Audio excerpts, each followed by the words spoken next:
Anyway, what's up, people? I am back. Sorry I didn't do this video yesterday, but I'm gonna do it today. So I'm doing two videos. I'm doing this one right now, then probably like way later, like probably not way later. I'm probably gunning for. It's 8 in the morning right now, so maybe like 3ish. I'll probably do my Tarantino ranking because that should go quick. So. And like I mentioned, so that will be my two videos today, and then tomorrow I'll be doing the first Bill and Ted. So I haven't watched that one in a bit, so it's gonna be fun to do those movies. So, but other than that, we're continuing on with our Jackie Chan movies. I will continue on with the police story movies at some point, but it was taking too long to get there, so I decided to do another movie. And I said the wrong name yesterday. It's not Dressed to Kill. It was Accidental Spy. I think Dressed to Kill is a different movie. This movie's called Accidental Spy. It came out in 2001, in Hong Kong. And basically the premise is this is a salesman named, I think the character's name is Buck Wen.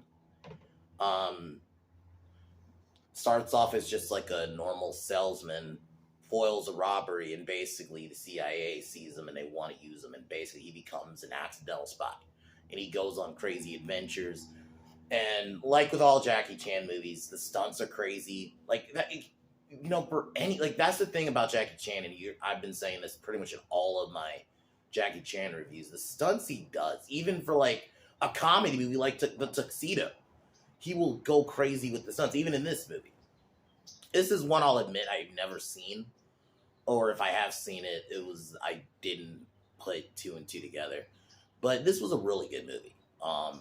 Kind of the same with a lot of Jackie Chan movies, just really watching these movies just to see him do stunts and stuff. But all around, I had real fun with this movie. The cast was solid. It almost was like, almost like Asian James Bond, not fully, but like somewhat. The final fight was fun. It was just a fun movie. That's really all I could say about it. I'd give it like a 7 or 8 out of 10. It was a solid film. I love this era of Jackie Chan, like pretty much post Rush Hour, or pretty much from Rush Hour on. Don't get me wrong, I like the older movies I reviewed were also great, like Rumble in the Bronx, First Strike, etc. But Jackie Chan like just hit gold, like when he like pretty much going from Rush Hour and on, I would really say. So, but other than that, I am gonna kick off the review.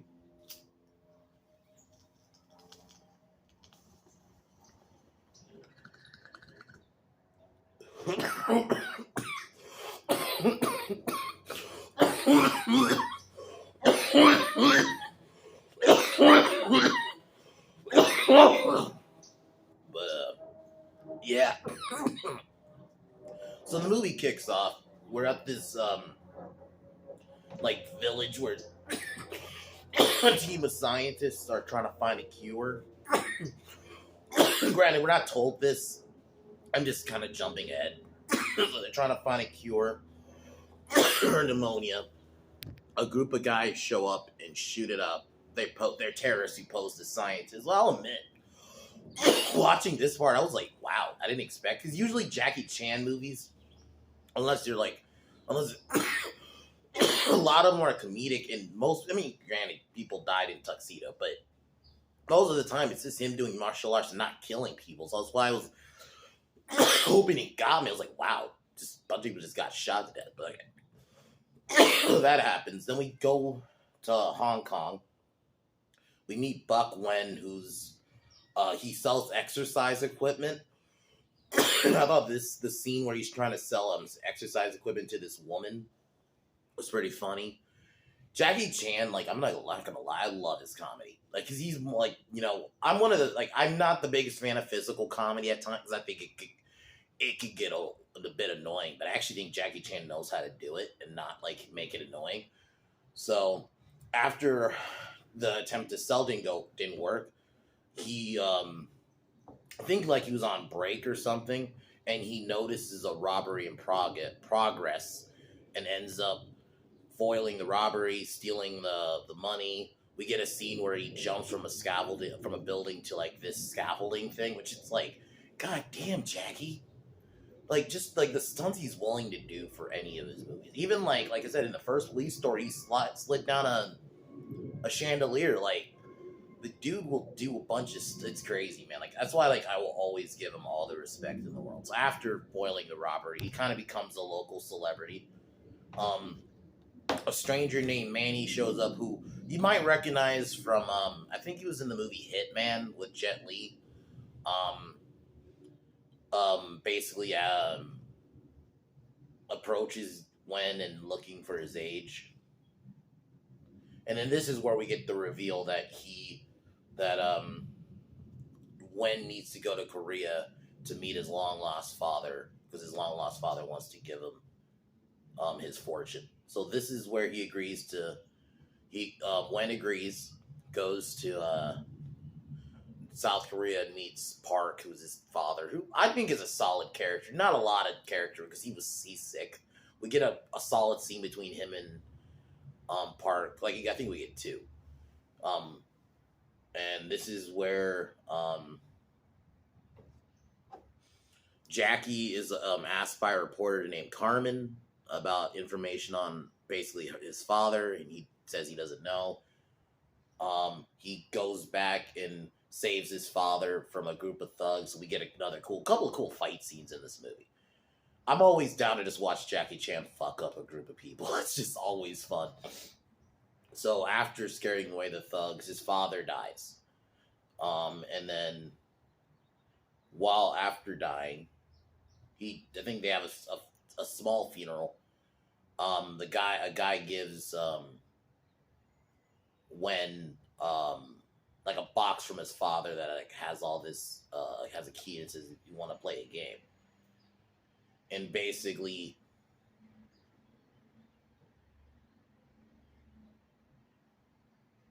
he scatters his ashes. He scatters his father's ashes on his wife's grave. Then after that, him and Carmen are being chased by a group of guys. After basically driving them off, not off a cliff, but like into mud, he drives off. I think he has to go to. Before that, he gets a shiny necklace, which throughout the beginning of the film, he sees like that shiny crucifix necklace being, so it has something to meaning for him.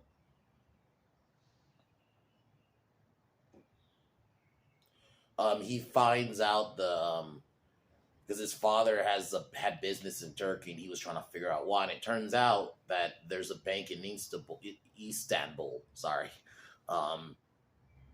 He has to go to. So he goes there, goes to the bank, finds his dad's money. Because the crucifix is an actual stamp, not just a crucifix. Ends up getting the money. Then while getting in a taxi, he gets attacked by attempted robbers. We get a little fight scene, and the robbers almost have him, and then the cops show up.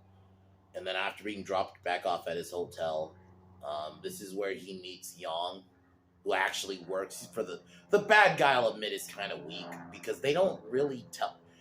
This is the problem when you reveal the bad guy halfway through is you need an antagonist to carry that first chunk, because when you don't know who the bad guy is and they just drop it on you midway through, it flows weird.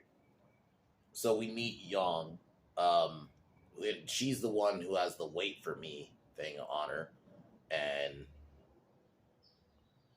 she sets up a date with him after basically because he wants information about where did she get the scarf from. And then it's revealed she actually works for, I'm trying to find the villain's name.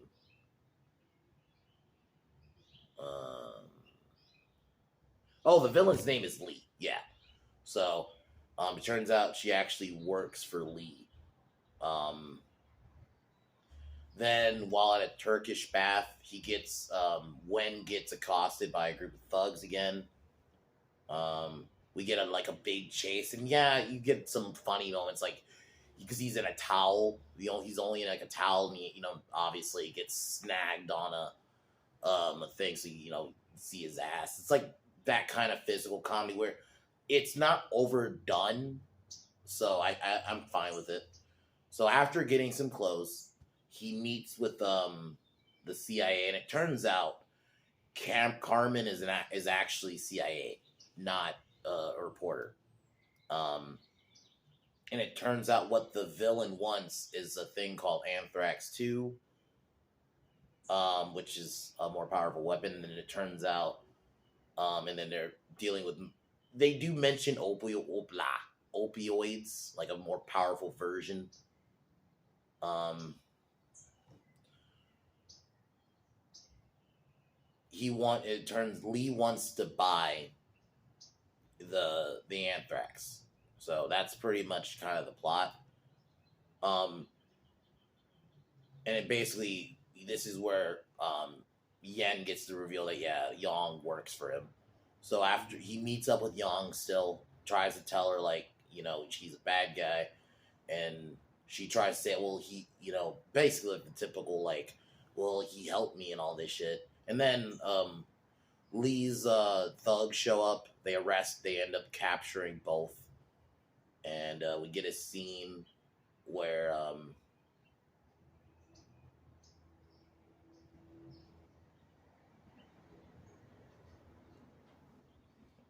they're brought back to a village, and Jackie Chan, you know, I think it's one of Lee's enforcers tries to get information from Jackie.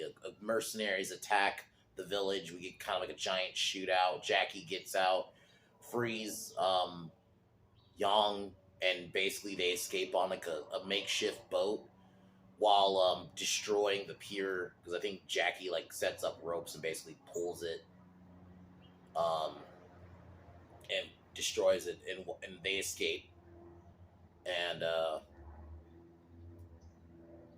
um, they escape, but Lee and shows up on a boat, picks both of them up, and basically makes an offer is that if he sells him the Anthrax 2, that he will get Yang, because Jackie wants Yang is essentially the love interest, and there's not a lot to her character. She's a girl who works for bad guy, but really isn't a bad guy. The girl herself, but it's fine for a movie like this. And I've said it before with a lot of these like more foreign movies or like Hong Kong movies and stuff. I'm not expecting them to be the best written, especially nowadays they are, but like at this time anyway. So Jackie thinks it over. Um,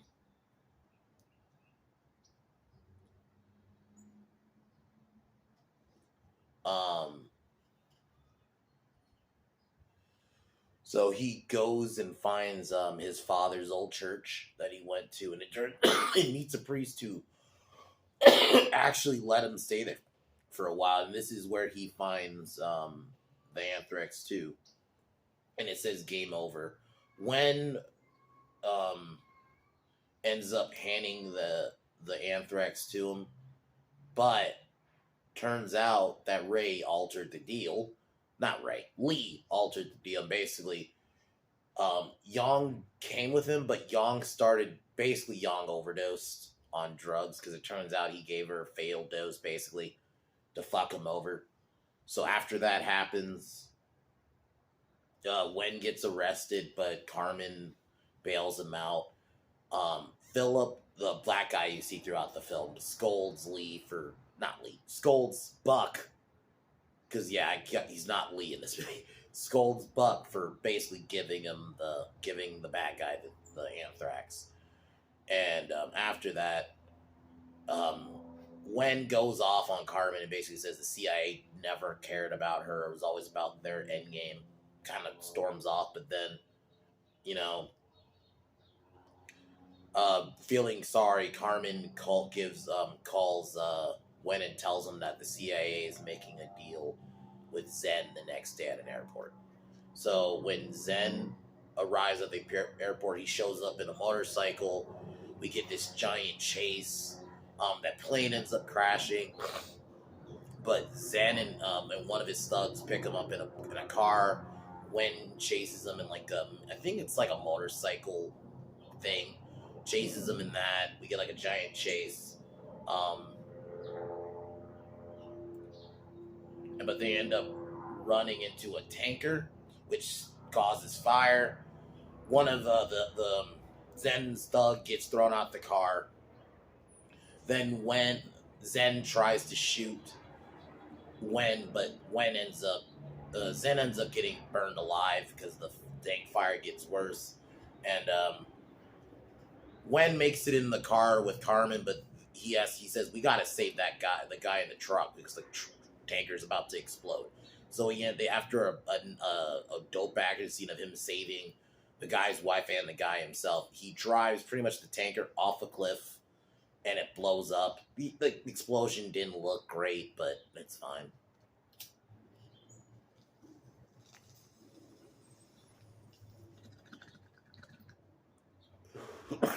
So after that,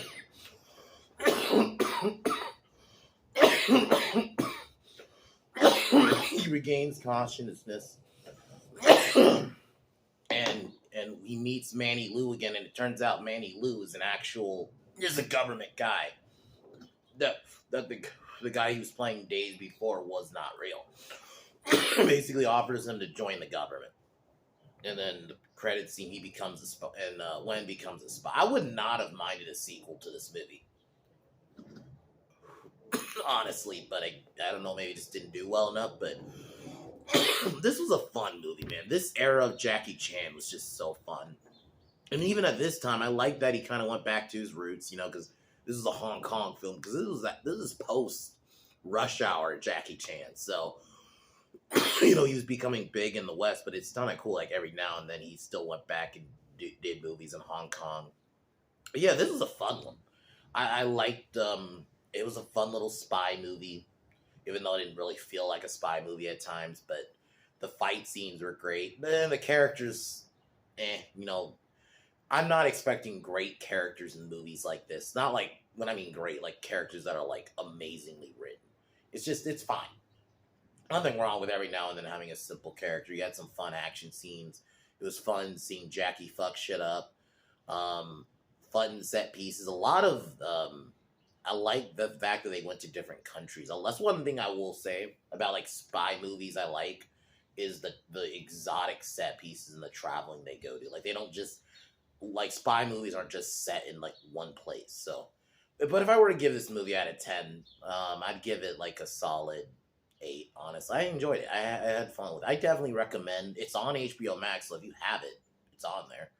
So, and it's only like hour and less than an hour and a half. I think it's 3 minutes shy of an hour and a half. So it's not a long one.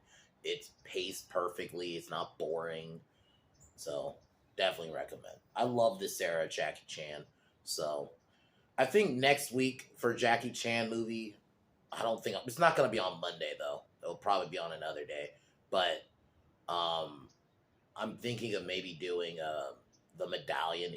The Medallion is a movie that came out in like the early aughts, and either that one or I'll do Around the World in 80 Days. One of those two. So that'll be my next Jackie Chan movie.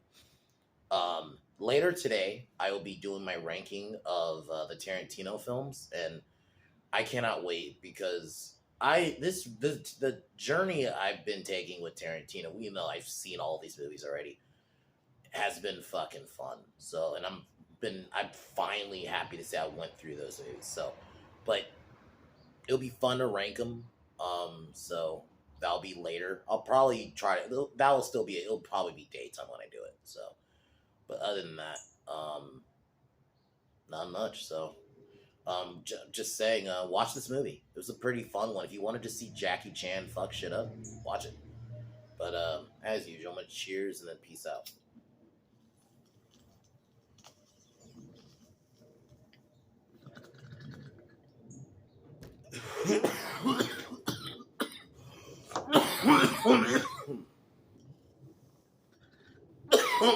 But fuck Warner Brothers.